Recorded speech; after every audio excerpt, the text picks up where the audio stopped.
Anthony Usher, thief, usurer, merchant of flesh.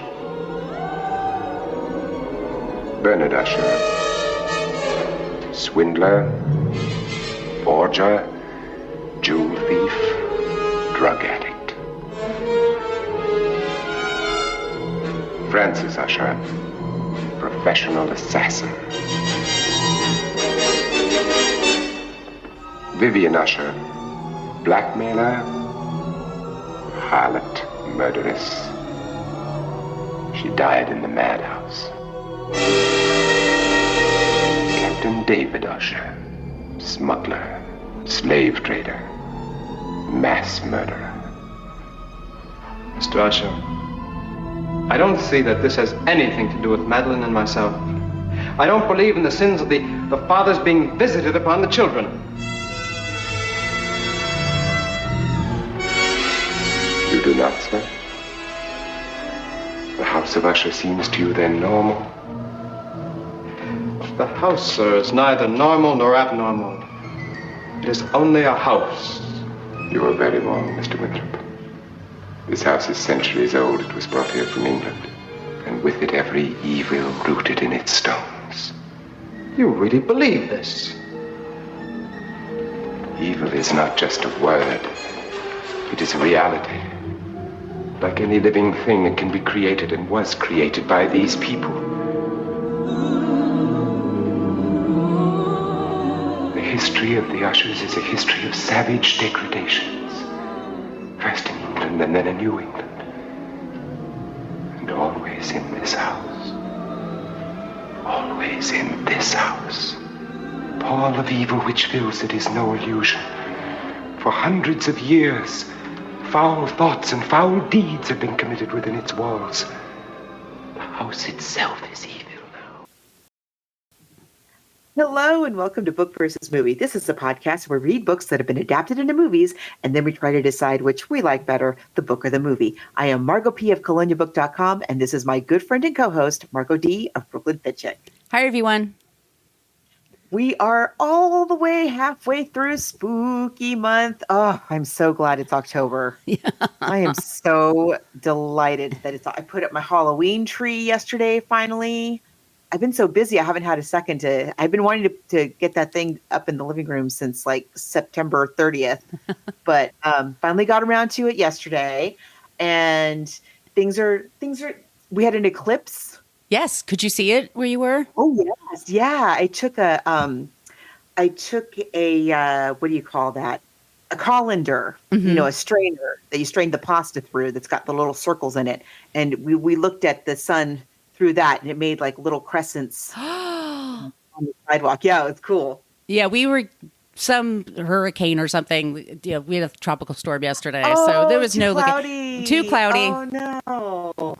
Yeah, no, here it was nice and sunny. And yeah, and the sun is like it has like a weird quality to the, anyway, it was very autumnal and it was wonderful. And we have, speaking of autumnal, oh my goodness, we have a very, very fun episode to get to today. During October, we always do spooky books and movies. And but actually, this is a short story that we're talking about today because every single week we try to do a brand new episode. That means we can't always do a whole giant novel every week. We have to kind of plan it out a little bit because we're busy people. And so we a long time ago decided that we would consider any film that's been adapted from any kind of literary source. As long as it has a literary source, we will consider it. As long as people can get their hands on it, get their eyeballs on that movie, streaming somewhere, we will definitely put it on the list, think about doing it. And we are constantly looking for suggestions. We have holiday season coming up. We're coming up on 10 years. If you're just joining us because you enjoy Mr. Edgar Allan Poe, we've been at this for a super long time. And I think spooky movies is the first one that we did like as a theme month. So we've had, I think, maybe more of that than anything. But we do have the holidays coming up and we've done just about every holiday. I got to say, I'm kind of out of ideas. I'm a little bit out of ideas. So if you, and we have in our Facebook group, which we strongly recommend you join because we would love to have you there. One of our listeners, Thaddeus, very kindly put a list of all of our movies that we've ever done. So you can see if there's a movie that you are wondering if we've covered it, and you can see if it's there. And if not, for heaven's sake, please tell us about it. We would love to do it. So there's a few places like that where you can interact with us, but that's probably the best one. Join us on the internet, meet other listeners of this podcast, and we would love to have you. We have a basic Facebook page, but like Margos said, it's our private Facebook group. That's what you have to join if you want to give us the suggestions on Facebook. We just talk about books and movies there and movie stars and stuff like that. So it's a really nice safe space to be on Facebook. We're on Twitter and Instagram, Threads, all those places is at Book versus a Movie. And those, you spell all those words out. And we have an old-timey email, Book versus Movie Podcast, spelled it all out at gmail.com. And if you would like some stickers, we got a stack of stickers. Just give us your address and we will drop them in the mail for you. I was just thinking about, in terms of speaking of holiday and speaking of songs, did you watch the Dolly Parton Christmas extravaganza, Christmas on the Square? Oh, yes. I think that song predates that movie. That might be There's something. A couple. I was thinking of Eight Crazy Nights with Adam Sandler. Oh, yeah. Because he had the Hanukkah song. Yeah. The Hanukkah song. Okay. Grandma got run over by a reindeer. That one became a movie. Animated, right? It was an I mean, we just send us your ideas, please. All the ones that you're thinking of, we have probably already done. And so please send us some ideas.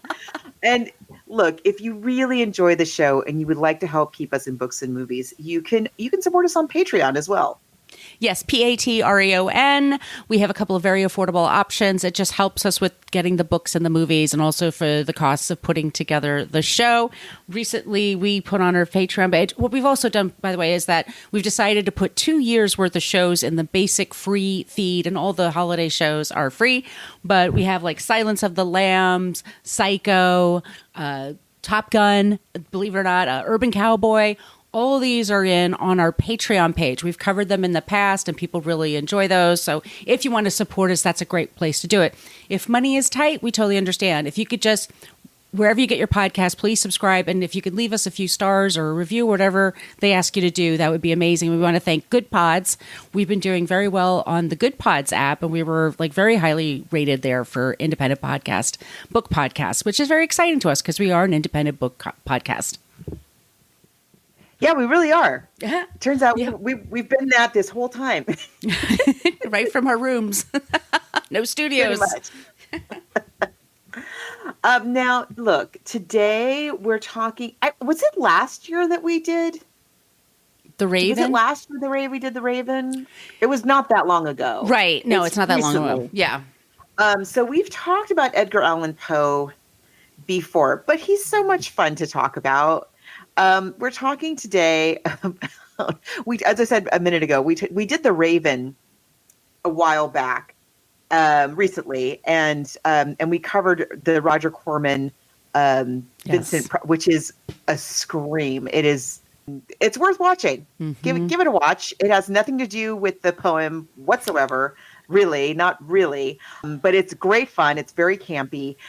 Roger Corman did a series. I didn't realize it was quite so many. It's like 8 movies based on the works of Edgar Allan Poe, or I should say inspired by the works of Edgar Allan Poe.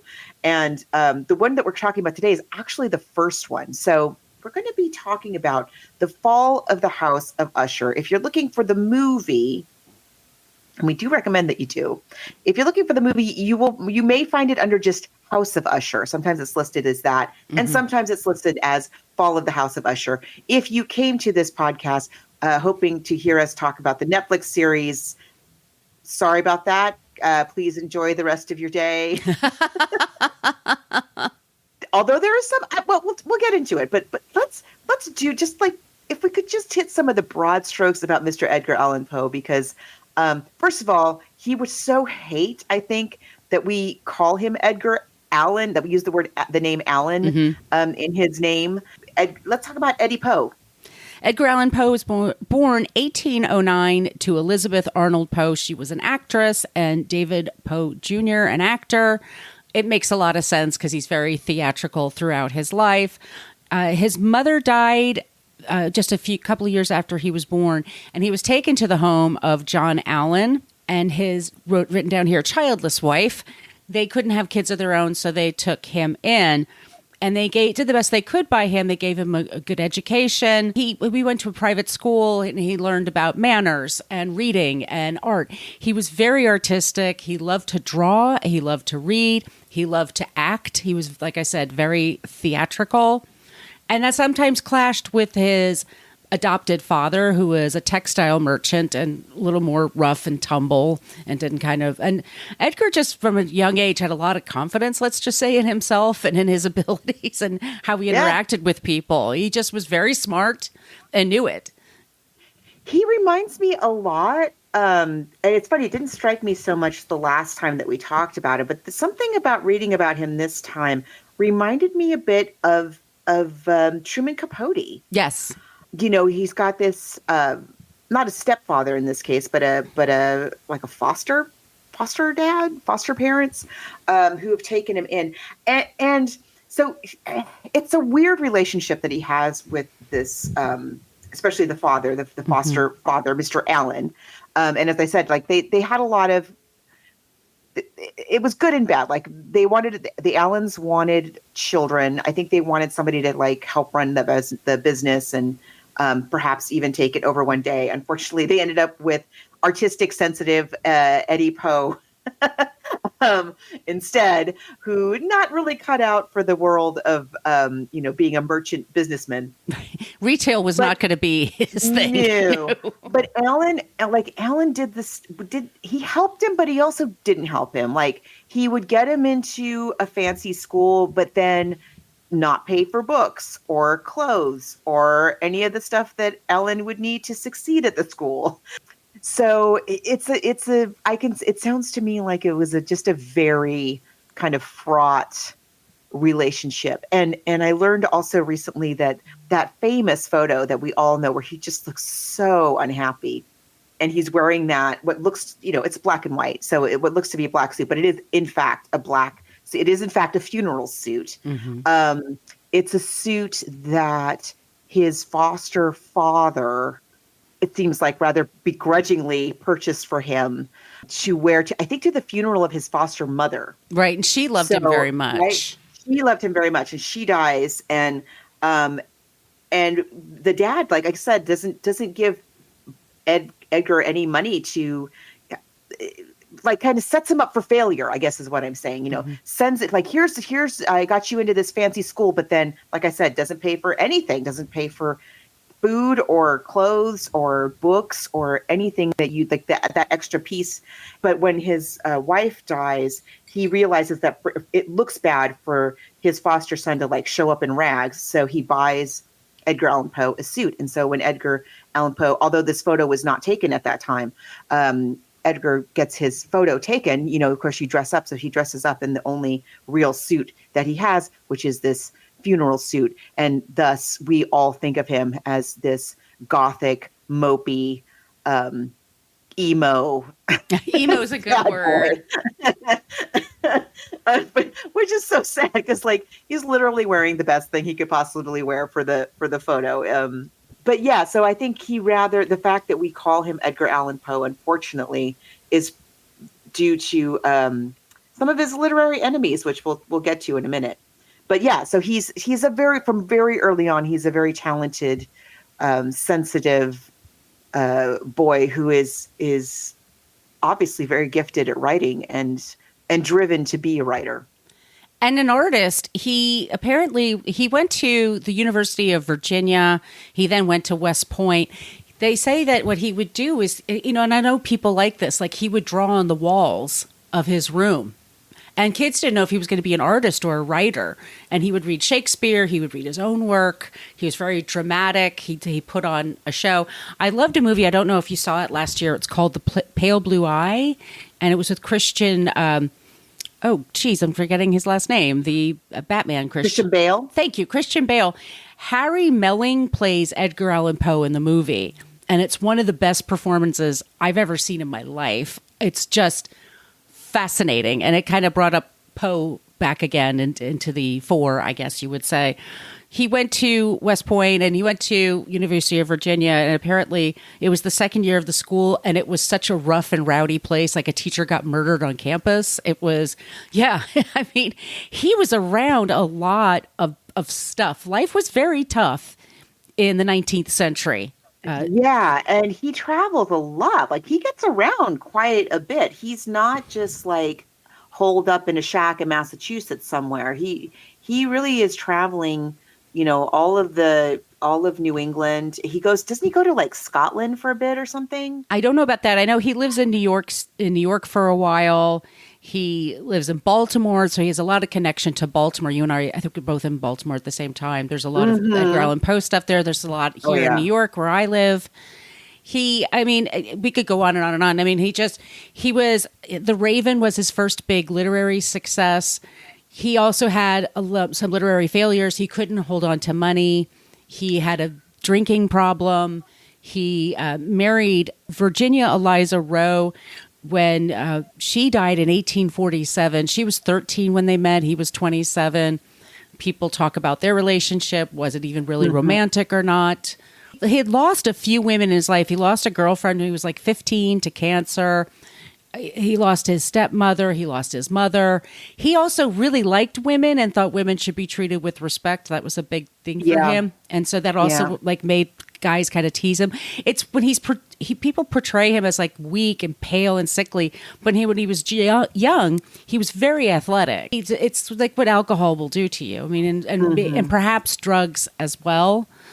But he dies in 1849. He's not even 40 years old. There's no real certain way he died. It's probably a bunch of things. It could be tuberculosis. It could be just from alcoholism. It could be any consumption, like any kind of things that offed people at the time. But he's a legend, and this is one of those cases where we understand people can make their entire academic career just talking about Edgar Allan Poe. Yeah. And I think I'm thinking is, I think it was that he had fame in the UK while he was still alive. I think he didn't actually go there. Now that it's sort of coming back to me now. There's a really awesome, and here's the other thing is that, as Margos said, like he was an odd duck for the time, for sure.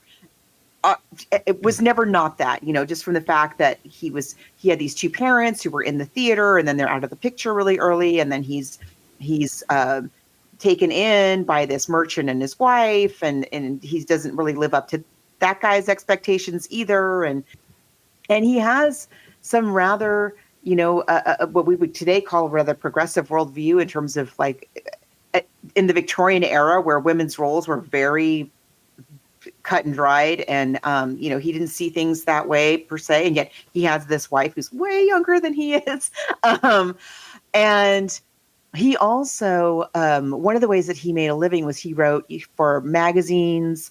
He did a lot of work as a literary critic, and this is kind of what leads to the legacy as we know him today, that he gave no F's and would not be bought.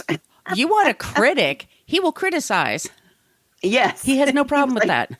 No problem with that. He'll tell you exactly what he thinks is wrong with this book or that book, even if it's written by somebody who considers him even under He also has alienated himself from his peers.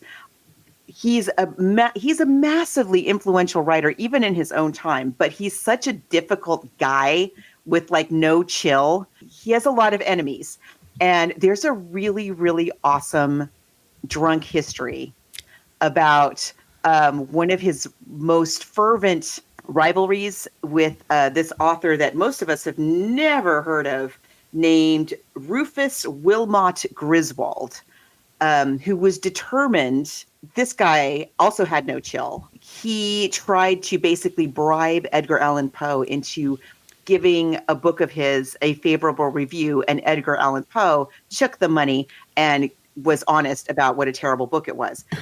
And Griswold, this is how petty he was.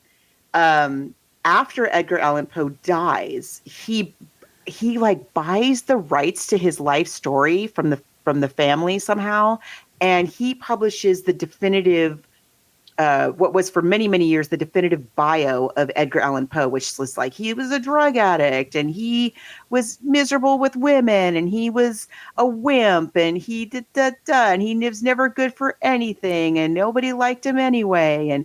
And he's Edgar Allan Poe, and so it's really because of this guy that poor Edgar Poe has the legacy as a sad gothic sad boy who just never made a go of anything. But there's a lot of arguments meant to be made to the contrary. The circumstances of his death are rather strange. There's a lot of speculation about what happened. We do know that after his wife dies, as you can even just tell in his work, like there's a lot of themes in his work about, the beloved woman has died, and the man who was left behind is driven to madness in one way or another, including this story that we're going to talk about today. So it's hard to know exactly what happened, but there was also, unfortunately, a phenomenon that went on at the time, and I don't think it has a name, but basically he's found on the streets of Baltimore, not quite conscious, coming in and out of consciousness. If I remember correctly, he's wearing like an ill-fitting, like clothes that don't seem to be his own, mm-hmm. right? And what they think happened was that he, under some circumstance, he was like maybe not entirely sober. Maybe he was like hanging out at a bar or something. And politicians at the time, corrupt politicians at the time, would do this thing where they would snatch people off the street, often people who, ply them with alcohol, and the alcohol would be drugged. And they would drug these people and force them to vote over and over and over again. So either like string them along with extra alcohol or, or by force or whatever. There's a theory that perhaps this is what happened to people just not knowing who he was. They drugged him, forced him to vote, changed his clothes, took him to and kept doing this until he was so out of it that they just left him on the streets. And I think somebody recognized him and tried to get help, but by then, of course, it was too late.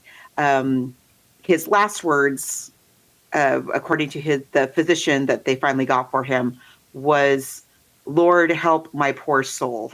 Oh God, so sad. I know.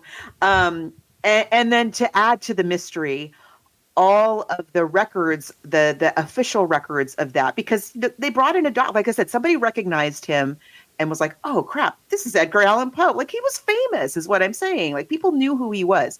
And they got a doctor, but it was too late. And so there's records of all of this, but the records, unfortunately, were destroyed. So it's super mysterious what actually happened to him. At the time, they said it was like a cerebral, like, fever or something like that, but we don't really know.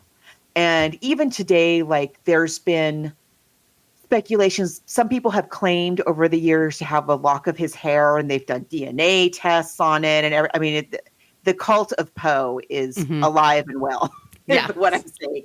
But a lot of the what we think of him, and especially like our generation and even our parents' generation, like the image that we have of Edgar Allan Poe, of the like sad, frowny guy in the black suit, a lot of that, who just could never make a go of things, comes from his enemy, Rufus Griswold, being petty from beyond the grave.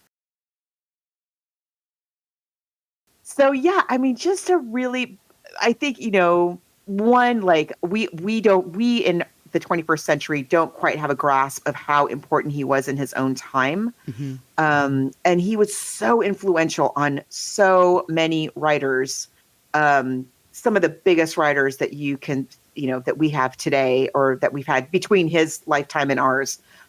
He was constantly cited as a major influence, and he's a really interesting writer.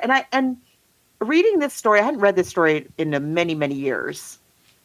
And I have to say that reading Fall of the House of Usher, it kind of gave me the giggles a little bit. He's so extra with the, he's laying it on so thick with the macabre gothic details that I kind of had this image of him this guy has to be giggling away as he's, he can't possibly be, nobody is going to be sitting at a desk and then it was so dire. It was covered in mushrooms because nothing else but mushrooms would grow. It's over the top. It's really over the top, which makes me think that there's something also of a sense of humor there. I found some humor in this story that I didn't remember being there, which I enjoyed. But let's talk about, oh gosh, I was, before I moved on, I had a little note here about Griswold in that bio calls him evil. Oh, well, yeah. So, consider the source is all I'm saying. Sometimes right. You have to consider the source. So let's talk about, because this is obviously a very enduring story of his. Many of his stories are such a part of our culture that we kind of don't even think about it. Like The Raven, of course, Telltale Heart, Stephen Fry. Mm-hmm. Stephen Fry just released, if you're an Audible member, Stephen Fry just released a collection of his favorite spooky stories, where he's reading his favorite spooky stories, which I imagine must be amazing. I just saw a video of him talking about it, and he has an Edgar Allan Poe story that I had actually never heard of. It's about a guy who arrives at a place and finds his doppelganger. He finds a double of himself. That's one of the themes that he talks about. Mm-hmm. Yeah. This story, yeah. Go ahead. So it was published in 1839 in Burton's Gentleman's Magazine. As Margos said, he would publish, wrote magazine articles when he wasn't working for magazines or doing reviews. It's about a man named Roderick Usher, who he's reaching out to a friend of his. He's been staying in his home forever and ever and ever. They were friends when they were kids. He has a sister, Madeline, and he's saying that I'm so lonely and I'm in my house. I'm not feeling well. Can you please come and visit me? And it's this loneliness that the isolation and the loneliness that is reaching out. So his friend, a narrator who never gives his name, and so it's the unreliable narrator, remember that, who shows up and sees his friend, and he's shocked to see the condition that he's in, that he looks so much older than he actually is. He's so pale. He's just kind of sitting around in this odd state and playing his guitar and just saying odd things about his family. Edgar Allan Poe goes on, and like I said, the layers of it's so. First of all, you have him approaching the house, and he's describing the house, and it's crumbling into. It has a moat, or a lake. Yes. There's water around the house, and it's crumbling away. And there's a huge crack in the house that he can see from a great distance away. And as I said, there's nothing growing, but the house is covered in mushrooms because it's all mossy and moldy and gross, and so he just goes into tremendous detail to a ludicrous degree, really, but it's so much fun. Oh yeah, and then, he arrives. And before you meet the friend, he describes the friend as he remembered him in their youth, and his friend as he remembers him was, of course, the most dashing, most fun-loving, handsome golden boy of the summer. And then he arrives, and he is just this, as Margot says, this just gaunt, pale, not even a husk of what he used to be. I'm sorry, he doesn't have a butler with him in this, right? It's just in the story. It's just the sister and the brother. Right. And And this has made me giggle. I mean, the whole thing was making me giggle the whole time. This cracked me up. So the brother says, Roderick, who is the brother of the Roderick Usher. Roderick says to his friend, our unnamed, he says, "Oh yes, I'm so lonely. I'm so plagued with loneliness, and my sister is not well, and I haven't been well, and I've just gotten to the point where he paints. He's like, everything hurts my eyes, and I can't stand the sound of music. Everything hurts my eyes, but I have these paintings here that I made. And I can't stand any kind of noise. I can't enjoy any kind of music except the guitar. I wrote some songs for the guitar. Would you like to hear them? Here they go." And he plays this like awful, discordant guitar. Like he can't stand any music, but apparently his own, which is terrible. And he's playing the guitar, and the friend's just like humoring him, like, "Oh yeah, great song, Rod. What else is going on? Yeah, love these paintings. So you've been keeping yourself busy. That's good." And so, Roderick is like the bummer of all time. Nothing's working out for him. He doesn't even want to leave his house anymore. He's stuck in the house with his sister. The sister is even weirder. Yeah, they're twins. And they're twins, of course. And she's in a cataleptic trance. So she occasionally just falls and checks out. Yeah, checks out. Can't speak, can't do anything. And they're the only remaining members of their family. And then there's a whole thing about all the people in the family and what they've done and why they are alone with each other. This house is just falling apart. Everything, it just smells musty. It's going to fall apart. There's a lake. There's like storms outside. They think it's going to, an electrical fire or lightning will happen and there'll be fire. Will finally fall down. Right. And the narrator says, he meets all this and he's like, what the heck is going on? Madeline just dies. And Roderick tells him. Okay. Yeah. Yeah. So this is a weird thing that Madeline is going to say even weirder than her brother. She just kind of like wanders into the room and she kind of doesn't seem to know where she is. She wanders in the room. She talks to Roderick. She wanders away. She's in a cataleptic trance. Okay. But at no point whatsoever. So she supposedly lives in this house, the crumbling family house, alone with her twin brother and no other contact with the outside world. She wanders into the room. There's a whole other guy there. She never acknowledges him. Never looks at him, never talks to him. Just as though he's not even there. And you, the reader, are like, okay. And at no point does our narrator be like, "Well, it was great to see you, Rod, Maddie. Sorry I can't stay. Gotta go home to the wife, the old ball and chain. You know how that is." No. He's like, nope. He's like, wow, this is real bad. Oh gosh, it's even worse than I thought. So he's hanging out at this house, this crumbling house with these bizarre twins. And one day, Roderick, they get up in the morning and Roderick's like, oh, friend, good morning. Bad news. Sister died. She's dead now. And I got to bury her. I'm going to need you to help me with that. Because people used to take bodies at the morgue and medical schools would steal the bodies. Yeah, just like with the voting thing. This was a real thing that actually happened. Right. Like, so a reader reading this at the time would not find that part of the story so strange. Like, oh, okay, yeah, the he's trying to not have her body stolen and carved up by doctors. Right. So for science sake. So he wants to keep her in the house. And there are wakes, like Catholic wakes. And I know in my family, they would be in the home, in the front room. Oh, that was a very normal thing. Yeah. There's plenty of parts of the world where that is a totally normal thing. Yeah. Yeah. So he says we need to put her in her coffin and bury her in the basement with the rest of the family. Because I don't want the doctors. And he's like, are we sure she's dead? But okay, because she seems dead. So our narrator's like, she's okay, but she kind of looks she kind of looks okay. It's like and you did say she has these catalepsy trances, and I mean, he's like, listen, like, Rod, just hear me out. Like her cheeks are kind of rosy. I mean, she really kind of seems like maybe this isn't actually. Are you sure?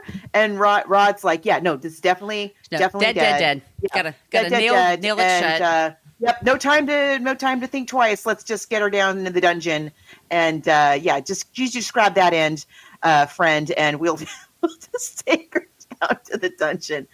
And the friend's like, okay, all right, okay. And they take. I'm telling you, I was just giggling the entire time. They take Madeline in the coffin. These two men in a leaden coffin somehow are managing to carry that with a whole person in it down into the family dungeon of the house of Usher, which is crumbling all around them. And he keeps saying that the house is alive. Like the house is a spirit. The house is mad. The house is upset. The house is like enveloping him. The house. And so this poor narrator is like, he gets stuck doing this job of like burying the sister, and then they're keeping themselves company for a couple of weeks while she's there. So they read from books to one another. Yes. As also he's talking about the lake is going on fire and there's storms outside, and it just gets. And our narrator's like, hey, how about we read this book? This scary book. That's a great idea. Right. And they're talking about knights and dragons and things like that. And then at one point they start to hear the house is making these wailing sounds, and they don't know if it's from the book. They don't know if it's from the storm, but turns out it's from Madeline. She busts out of her coffin covered in blood because she had a burst out of this wooden coffin. And then she comes into the room and she sees her brother, and he sees her all covered in blood. He freaks out so badly that he just dies on the spot. And then she dies from fright. Right. And then she dies on top of him. And this narrator like just runs out of the house. Like finally is like, I think we're done here. And then the house crumbles in on itself into the lake. Yeah. Yeah. Yeah. It's a great ghost story. It makes me think of like how in this day and age, like you'll get a friend request on Facebook from somebody you haven't talked to since middle school. You know, that's basically what happened to this guy is, he got a friend request. He just goes, an old school chum. He's and this is what happened. I got a couple of weeks off. I'll go visit my buddy, make sure he's okay. Cause we were good friends at one time. They were young, and he just to see him in all this decay and surrounded by decay and death. And then ultimately death happens, and then he pieces out. He's like, I gotta go. So yeah, that's the story. It's great. I think it's fun. It's so fun. And you could get versions read by Vincent Price, Christopher Lee. There's a lot of people who, if you go on YouTube, there's a lot of good ones out there. Yeah. Yeah. And it's a good spooky story, for Halloween. It makes for good fodder. This was also it's Gothic literature that didn't exist yet. I mean, he's like one of the precursors of that. Yeah. And so, you would get like Dickens and other people later on who would add some fantastical elements to things. Mary Shelley. But it was truly, he wrote mysteries also. And he was a very gifted writer, supposedly like very full of himself. Why wouldn't he be? He was special, and it's a fun story, and it's been remade many, many, many times. I went down the YouTube rabbit hole. Absolutely. Once again, we're not talking about the Netflix series because it's 8 episodes and it just happened. And I don't know if Margot, I don't know if you would want to watch it or not. It's not gory. Mm-hmm. But it's intense and scary. Yes. I was saying that my husband's been watching it, and I've been in the other room thinking like, ooh. But I mean, there was a silent movie version of it. I mean, it's a story that has really, I can imagine like reading this in a magazine and just being riveted. Yeah. And it's something that's influenced so many other writers later on. And yeah, it's just super good. I'm glad we looked at it again, because last time we did The Raven, which is a poem, of course.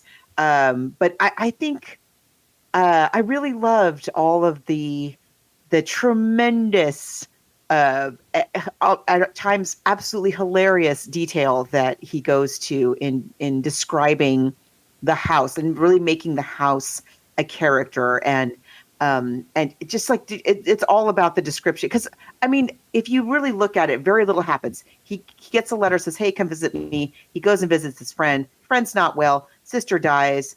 They bury the sister. She turns out is not dead, and she busts out, and the brother dies from fright. The end. And it's all about the way everything looks and sounds, all the various like details of the architecture and the way that Roderick, his physical appearance and everything. Yeah, I really enjoyed it. And I don't think I'd ever seen this film. I think I've only seen some of those Poe Corman films. And the Raven one that we talked about before is absolutely ludicrous. It's hilarious. It's fun. It's very fun. It has zero to do with the poem. Really nothing. But this movie is the first of the Corman Poe series, and I think he's really trying to kind of stay true to it. But we'll talk about that in a second. Is there anything else you want to say about this story? I say let's go to the film. I kind of want to see. I did see, by the way, part of a 1981 TV version, and it was with Robert Hayes and Charlene Tilton. Oh yeah, I can't believe you found that. It was only like the first 15 minutes I could find, but I remember that. Yeah. All right, so this is. I love Roger Corman. I mean, just me too. These movies are great. So this is the original 1960 trailer for House of Usher.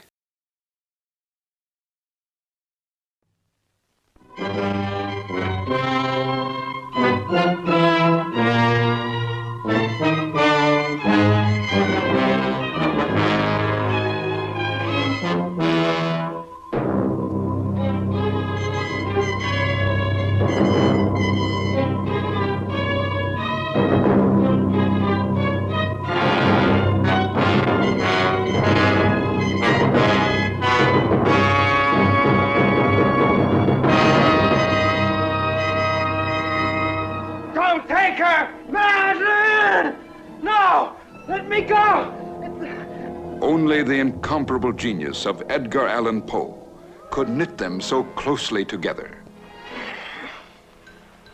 The burning passions of the purest of loves. The deadly passions of the madly prurient. Madeline, you're leaving this house with me tomorrow. Only I could. For hundreds of years, evil thoughts and evil deeds have been committed within these walls.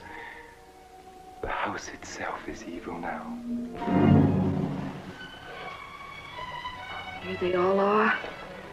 Ushers. This is monstrous. It waits for me, because very soon I shall be dead. Oh, Madeline, come away with me now.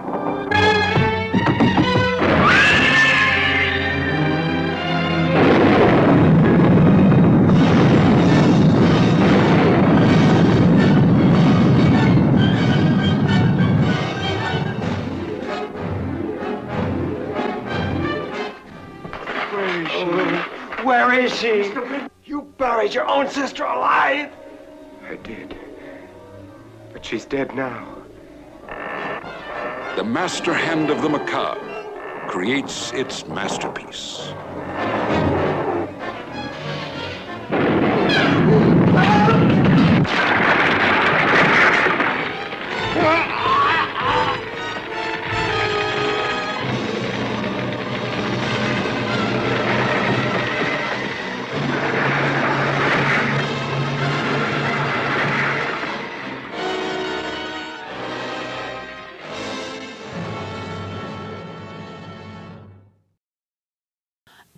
Our screenwriter today is Richard Matheson, who we've talked about in the past. He wrote I Am Legend, which we covered with Will Smith. who's in the news lately. It's where his wife is, ex-wife. Anyway, Roger Corman is our director. He was known for, he's still with us. He's known for schlocky stuff. I mean, he doesn't spend a lot of money on his movies, but he has a lot of fun making them. He's been he's helped so many directors and writers and costume makers and all kinds of people. He was their big break into show business, and he really lets people kind of run wild, do their thing. This is this is his first collaboration with Vincent Price, 1960 color film, and we have Vincent Price at his most Vincent Priceiest. I mean, amazing. We talked about it when we talked about The Raven, of course. You and I, for those of you who are new, we adore Vincent Price. Mm-hmm. I just love that man. I think this House of Usher, or sometimes, as I said before, it's called The Fall of the House of Usher. You might find it under either one. It was pretty successful, and it's 1960.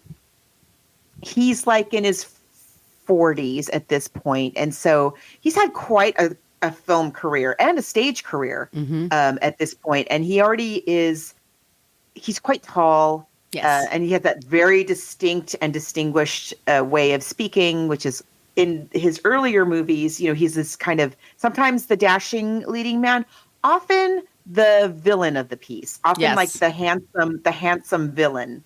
And it evolves over time to become, and I think partly just because of that voice, he just becomes linked for most of his legacy with this kind of spooky, gothic, horror kind of genre, which he does better than anybody else.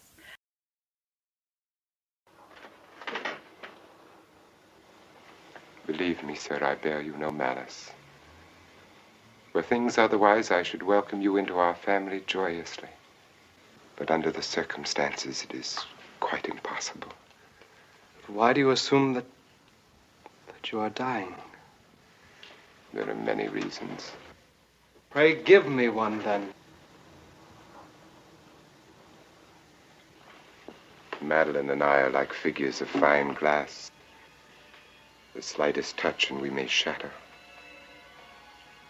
Both of us suffer from a morbid acuteness of the senses.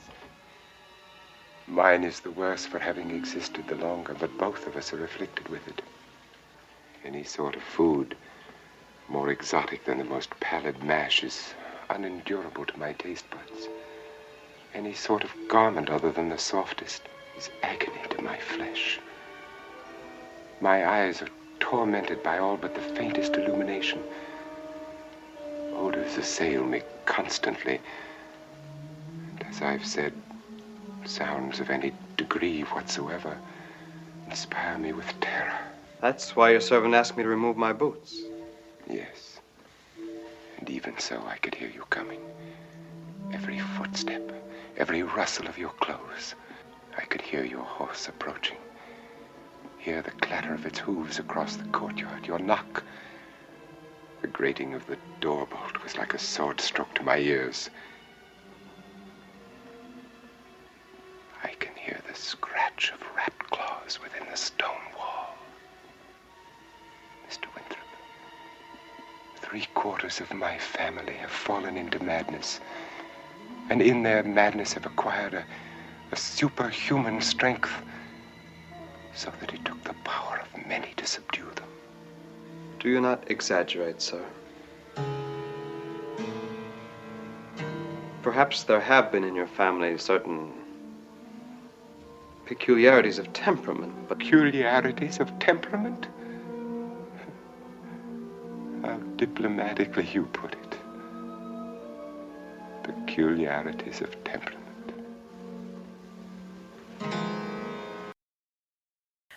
And yeah, I agree. I think his, because the Raven is just silly and camp and fun. This one is it's some of that. There's touches of that for sure. And he's playing it up. He's able to do that. He's able to be camp, but also delivering the character to you, which I think is what is so awesome about him. But he has gone on an extreme diet right? And bleached his hair blonde. Yep. Stayed out of the sun. Yep, stayed out of the sun, and I am here for it. Yeah, he's committed. I mean, we also, like, you and I are kids of the 70s and 80s. Like, he was a very famous episode of the Brady Bunch where they went to Hawaii, the Tiki Doll. Yeah. Also, he's in Michael Jackson's Thriller. He's the one that does the voice when they do that spooky passage in that song. I mean, he's known for this stuff. And he comes into play. He's playing opposite Mark Damon and Myrna Fahey. And Myrna Fahey had done a bunch of shows in the 60s. She was on Batman and TV a lot. a lot of TV. She unfortunately passed away very young to lung cancer. And then there's Harry Ellerby, who plays the old butler of the house, the house. Yeah. And so Mark Damon. Mark Damon. And there's a bunch of places that say he talks with a Brooklynese accent. He's actually from Chicago, but he doesn't sound Brooklyn to me. I know that. I know that personally. Yeah. But he plays Mark, who shows up at the house because he says Madeline, his girlfriend, sent him a note, said, "Please come get me. I'm not feeling well." He shows up at the house, and then Harry Ellerby greets him, and he says, "You have to let me in." And he goes, "Nope, you can't come in. The sister's sick. Nobody's allowed in." He's like, "But I'm her fiance." He's kind of like, I don't know about that. But sometimes he listens to the rules, and sometimes he's like, no, you're going to let me in. So he comes in, and then he meets Vincent Price, who's like a head taller than him with the blonde hair. He's a head taller than everybody in this piece. I really loved the opening of the movie. Again, Roger Corman, as Margot said, he didn't like to he didn't like to splash the cash around. No, David Fincher. No. But nevertheless, the movie opens with our Mark, who is our Mark Damon, who is what's his real name? What's his name in the movie? The character's name? Philip Winthrop. Oh yes, Philip Winthrop. So the movie Some opens fancy with pants name. Philip Winthrop, looking very dashing, very pomaded. Oh, the hair is gorgeous. That is very Elvis hair. It's like you can see yourself in it. It's just the beautiful pompadour. And he is on horseback, and he's riding through a desolate landscape. So Roger Corman, in true Roger Corman fashion, had heard about a fire. There was a fire in the Hollywood Hills like a day or two before. It was still smoldering. And Roger's like, that's perfect for the beginning of the movie. Let's go. And so there they are. Mark Damon's on horseback riding through a real fire scene in the real Hollywood Hills. And then he looks off in the distance, and there in the distance is the house of Usher, which doesn't look anything like a matte painting. No, I'm sure it's very real. No, it's like, it literally looks like my daughter painted it on cardboard. It's just, and my daughter can paint, but it looks like cardboard. I'm sorry. Like all the sets look like cardboard. So he's like looking at this cardboard mansion, in the distance, and he rides up, like Margot says, and knocks on the door, and the butler opens the door. The butler, who is not at all aged up with the makeup. The butler, it must be the same age as Mark Damon. That's not. Right? It's like they put baby powder in the wigs, and that's their aging wig has process. Practically got like powder clouds coming up off of it. Larry Ellerby, or Harry Ellerby, I'm sorry. As what's his name? Bristol. And the whole thing, like when Roderick uses the door knocker, it's like the whole set shake. Oh, it's so awesome. Harry Ellerby was he was another one that was like on TV. He was in everything, This was an era of like your Batman, your Perry Mason. There was a lot of TV going on. There was a lot Gunsmoke. Oh yeah, all the westerns. And so a lot of these actors, Mark Damon and Harry Ellerby and who's our Myrna Fahey. Yeah, Myrna. So they were working. People who were going to see this movie would have known these actors from television for sure. And I think they're doing a pretty good job. Oh yeah. I mean, Harry Ellerby, the makeup is horrific. But he's doing a good job. Like his acting, I think, is very good, and he's giving you very like very Batman's Alfred. Yes. Knows all the secrets, cares about the family, but also wants what's best for everybody, and like walking that tightrope. And he oddly he invites Mark Damon in, Philip Winthrop in, and demands that he remove his boots. And he's like, okay. And then he comes back with a pair of slippers for the guy to wear. And he's like, okay. Philip Winthrop insists on being shown to Madeline's brother to get to the bottom of what has happened to his fiancée, and what can he do to help. So that's when we meet Vincent Price. I mean, this first scene with Vincent Price.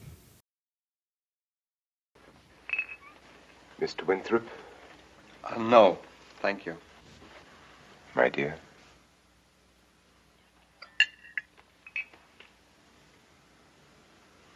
You haven't touched a thing, Madeline.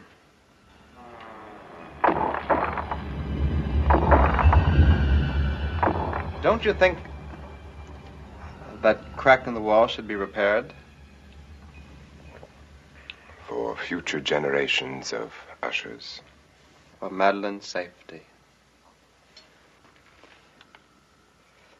It was probably the trembling of the house which caused that chandelier to fall. Do you really think so? Have you a better explanation?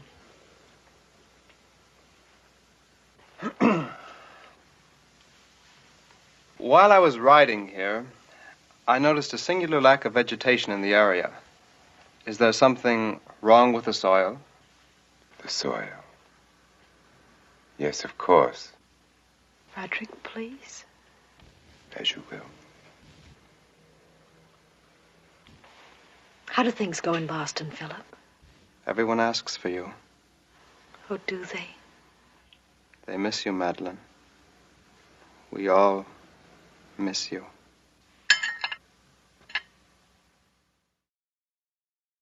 I could just watch this first scene over and over again. It is so good. He gives all these speeches. He's like, don't talk too loud. I can't wear clothes that'll ruffle my skin. I can't eat this. I can't do that. I mean, it's this whole like a delicate flower thing. But he's this very tall man that looks like doesn't look emaciated. I mean, he's supposed to be emaciated and sickly, but there's always like kind of a gleam in his eye or something because it's Vincent Price. But he also delivers his lines so well because he treats the material like it's real, which is what you're supposed to do when you're an actor. You have to just treat the situation as real. So on the one hand, like you were saying, he's talking about these things, but on the other hand, there is sort of this glint in his eye, like he knows this is camp, that he knows this is kind of silly. And then Mark Damon is sort of just going with it.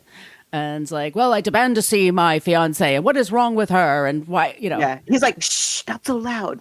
Please. My ears. Please. And then he's just playing his little mandolin, as it's adorable. It's so awesome. I just love it so much. Yeah, he's just such a master. As you say, like I am getting that full character, but I'm also getting Vincent Price is in on the joke with me. Yes. So he does meet Madeline, and Madeline is like, I don't know, I'm not feeling well. They tell me I should stay here. And he wants to take her away, but he realizes this is not going to be easy because her brother is saying, no, she's not feeling well. She has to stay here. This is her home. Madeline then goes, do you want to go to the basement and see where everybody's buried? He's like, all right. So she takes him to the basement. And this is when I think Young Frankenstein definitely did a thing where I ain't got nobody. Because he's just, this is my father. This is my mother. This is my grandmother. They're all buried. They're all marked there. And they're all just chilling down in the basement. And he's just kind of like, who's this kooky chick that I'm going to marry? Like, what is going on here? And then she falls into catalepsy, so that she just and so they all explain and yeah, sometimes she just kind of knocks out like that. You have to just understand. The next morning, he comes into the kitchen and asks Bristol, "Hey, I'd like to take some breakfast up to my fiance. What do you got?" And he's like, "We got some gruel." And he's like, "All right, gruel for both of us." And it's this cauldron that's like boiling hot. He's going to get burned by it. But he goes up to his sister and she's still, I'm sorry, I'm getting lost in the story now. Like she appears to be dead, but there's a scene where he's looking for her and she's lying on her bed. I don't know, on her bed or a table or I don't know, some weird place. And Bristol's like, "No, don't wake her up because she'll be all freaked out." And that's when we learn that she walks in her sleep and she's got catalepsy. Also, like there's all this weird stuff that's happening in the house. Like the house is constantly making noises, constantly crumbling around them. Vincent Price doesn't seem to notice or care. And so we have these several scenes where the house appears to be attacking Mark Damon. He is walking in the Great Hall and a chandelier like very nearly kills him. Very dangerous cardboard chandelier. The railing that just disappears from his hands at the sawdust.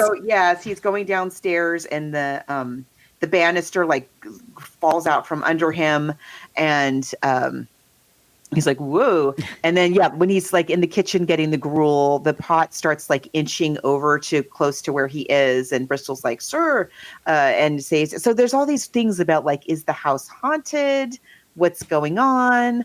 And it gets increasingly worse. It's, to the point that Philip Winthrop asks Bristol, the bachelor, about it. And Bristol's like, "Oh, it's just an old house. It's just settling." It's just and you're like, settling. Okay. Yeah. And he's constantly looking and he sees the big crack in the house and there's like always like dust crumbling and clearly there's like some stuff going on. But anyway, Madeline goes back and forth. Like sometimes she's like, "Yes, take me away from here." And other times she's like, "No, I can't possibly leave. You need to understand, like, this is my destiny," kind of thing. And there also seems to be a secret between herself and her brother, Vincent Price. So there are these moments where Roderick is about to say something and Madeline stops him. And she, so you get the impression as the movie goes on that you don't know what's wrong with her, but there is something definitely wrong.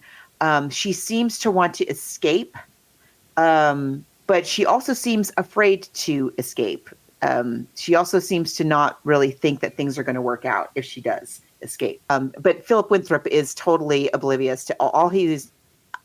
I don't get what he sees in this chick. I'll be honest. She's pretty, but she's got baggage, man. I mean, yeah, she's not going to be someone that's going to host dinner parties and stuff like that for you. Like, what are your plus? And also, like, she's so delicate. She can't do this. She can only eat gruel. How did she go to Boston? I don't get that part. No, but okay, whatever. The point is, both Madeline and Roderick and Bristol, for that matter, are giving Philip Winthrop every possible off-ramp that they could possibly give him. And he is like, "Nope, I'm going to take this chick and ride away from this place." And you're like, okay. I'm going to rescue her. Okay. All right. Like, okay. And I'm like, okay, but Mr. Winthrop, this kind of seems like this is a little more about you than it is about her. Just saying, like, maybe we need to like think about maybe some unresolved issues of your own that you haven't dealt with. We have, let's talk about the paintings. I love the paintings, by the way. I think they're really cool. There's paintings all around the house that seem to be following them. Like the eyes seem to be following them. The art direction is really fun in this house. And did you read that the cinematographer is Floyd Crosby? That's David Crosby's father from Crosby, Stills, and Nash. I know. No relation to Bing. No relation to Bing, but yeah. But yes, related to David Crosby. The paintings are by a fascinating artist named Bert Schoenberg, he was kind of like a character in around Hollywood at the time, and or around Los Angeles, I should say, the greater Los Angeles at the time. And he was known for these very kind of fantastical paintings. He and some friends ran a famous / notorious coffee house. Again, this is the era of coffee houses in the 50s and 60s, in Long Beach, I think it was, called Cafe Frankenstein. Oh my goodness, I don't know about this. Yeah, and he had done this stained glass window. It looks very much like the paintings in this movie, but of Frankenstein's monster. And the community was outraged and tried to have it removed. He was selected because of his particular artistic style and kookiness. He was selected by this doctor at, I think it was UCLA, to participate in the famous / infamous LSD experiments. They wanted to see what impact LSD would have on a quote unquote creative mind. Like, would it change the nature of his work, which he said that it did. Bert Schoenberg said that it did. I saw something somewhere where, of all people, Sally Kellerman talking about that she was in love with him. I don't think they had a relationship, but they had a friendship, and she was in love with him, and I don't think it went anywhere. But she was kooky. She was also very kooky. So yeah, he's definitely this known artist, unusual kind of like the Keane paintings. The Keane paintings, thank you. Like a cross between that and Lucian Freud that we talked about when we talked about The Picture of Dorian Gray. So kind of like between those two worlds. But he was definitely like a guy about town that Roger Corman, I'm sure, would have known about. And like, oh, that guy makes those creepy paintings. Like, he'd be perfect. Let's get him. And so so those are his paintings. They're excellent paintings. I love them. I bet they're worth a fortune now. Didn't Vincent Price also paint? Am I remembering that correctly? Or Vincent he just Price collected everything. paintings? He was so amazing. He really was. We posted pictures of him. Like, he was so handsome when he was young. He's been you and I cover a lot of film noir. He was in a lot of film noir films in the 30s and 40s. He did a lot of stage work, and then this is around the part of his career, like Margos said, he switched more towards horror films, and a lot of his cohorts did, his friends at the time. You're talking about Joan Crawford. And Joan Crawford did, Betty Davis did. You know, it's a genre that does respect like actors. That you don't have to be, perfect and young. You could just, but if you're a good actor, we should also say R.I.P. to Piper Laurie, who passed away yesterday. We talked about Carrie in the past, and she was also a phenomenal actor who really did well in horror. So let's just move it along. So Madeline is dead-ish. Same thing. Like, oh, look, Madeline's dead. Gotta bury her. And I love, and it's so hilarious. They have the scene where she's in the coffin and she's looking absolutely lifelike and beautiful. And Vincent Price is like, okay, time to put her in the dungeon, slams it shut, and then they carry it down.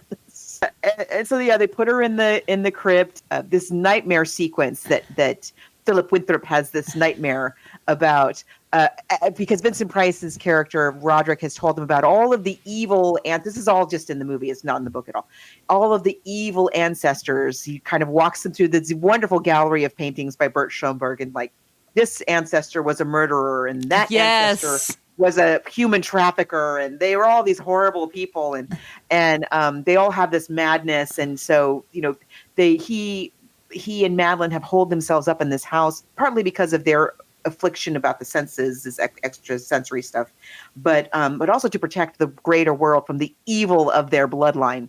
And that was why, she couldn't marry Philip Winthrop. But then we have the noises, the creaking, the shrieking, the crumbling of the house, and all of that part, which is straight out of the story. And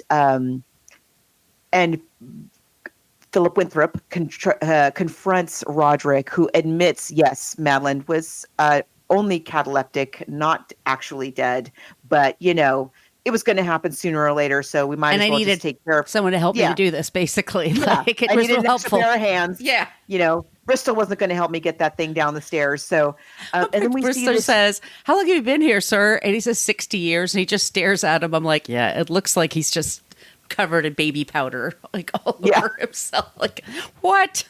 But anyway, yeah, he lets it. He get the cats out of the bag, and that's when that she's actually cataleptic and has catalepsy. So he rips open the coffin, and then she takes off, and then she's basically like chasing them around the house. And it's great. I mean, she's really like She's doing a great job. She's wonderful wonderful in this. I think love she's her in this, fantastic yes. in this. And then she confronts her brother, and she strangles him. And then the house all of a sudden is like up in flames. And apparently there was a barn that someone was going to burn down. Once again, Hollywood Hills. And Roger's like, that's perfect. Let's go. Can I film it? And they're like, yeah, all right. So he films it and then keeps that film and then uses that film in several pictures, and was shocked to find out that people are like, is that the same film you used like in that thing and that thing? And he was like shocked, like, oh, like, what? It's a fire. It's just a fire. Like fire's fire. But the house is up in flames. Mark Damon gets away. Philip Winthrop gets away. But that's when he can see in the distance, like the house is just crumbling in on itself. The lake is on fire. It's literally like a piece of cardboard taped to a popsicle stick. That's like somebody's like gradually lowering in the frame. It's so cheesy. I love it. It's awesome. Every second of it. It's awesome. And then he's leaving, and then they have like a couplet of Edgar Allan Poe at the very end. And it's 90 minutes. It's fun. I love it. It's great. I love it. Vincent Price gives some great speeches that are, he could read the phone, like one of those, he could read the phone book, and I would just be like, fascinating. I'm buying it. I'm buying it. Whatever you're selling, I'm buying. I read some stuff about like it getting an X rating. I saw that too, and I couldn't figure out exactly, because it's around the world. Like in Spain, they didn't see it for years. I'm not sure if it's just... There's no nudity, if you're wondering. There's if you've no never cursing. Seen this film. No the blood is like, it's ketchup literally packets. red paint. Yeah, ketchup packets and red paint, and that's it. It's not... There's no sex. No. It's not... He barely kisses her. I guess it's just because it's the macabre, and... I guess, but there's honestly, no swearing. You could show this to your kids, and they would think it was kind of funny. I mean, they would not be scared. It's hilarious. Yeah, there's no even like nobody's knifing anybody. Like there's nothing. No, I don't get it. Yeah, I don't either. I'm not quite sure, but I'm glad that it exists. I mean, and also it was preserved in 2005. In the United States National Film Registry for being culturally significant. Yeah. I think it's first of all, I totally get why after making this. So as we said before, this is the first in a series of, I think it's 8 films, that what's called the Poe Corman or Corman Poe series, of films that were inspired by the works of Edgar Allan Poe. But I could totally see why after making this one, people would be like, oh, we need way more of this, please. Please.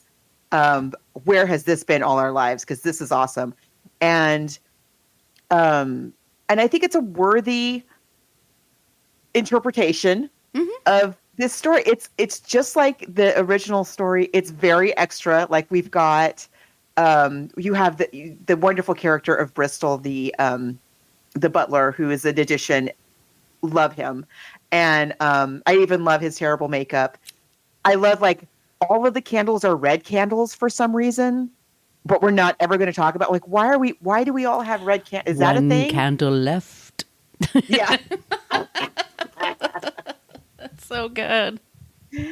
It's wonderful. The score is good. The paintings are amazing.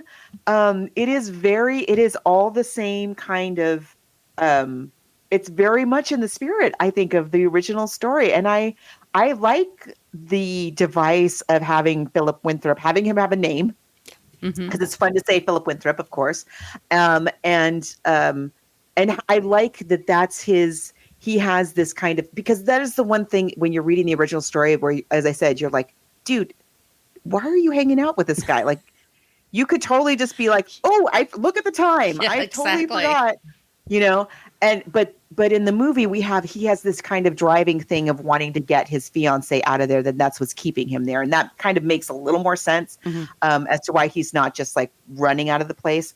So I like it. I think the devices of that are good. And it's so much fun. It is so much fun. I love it. Yeah, it was great. It's great. Oh, so book versus movie. Ooh. Yeah, that's tough, right? Oh, that is a toughie. You know, okay, because Vincent Price. Mm-hmm. Vincent Price. I'm going to tie it. I'm going to give it a tie. I'll do the same. They're both so good, and they're both such great fun. Perfect for this time of year. Yeah, you could totally. I think you could watch this with your, maybe not tiny kids, but certainly like 10, 12 and up. Oh, yeah. Yeah, right? They're not going to freak out. No, I watched it as a very small child because it was on KTLA all the time, every October. All of those movies were always on TV in October in Southern California. So I saw it from a very young age. And, but I did not find it as funny as I find it today. But in a delightful way. Oh, it's wonderful. He's just, Vincent Price.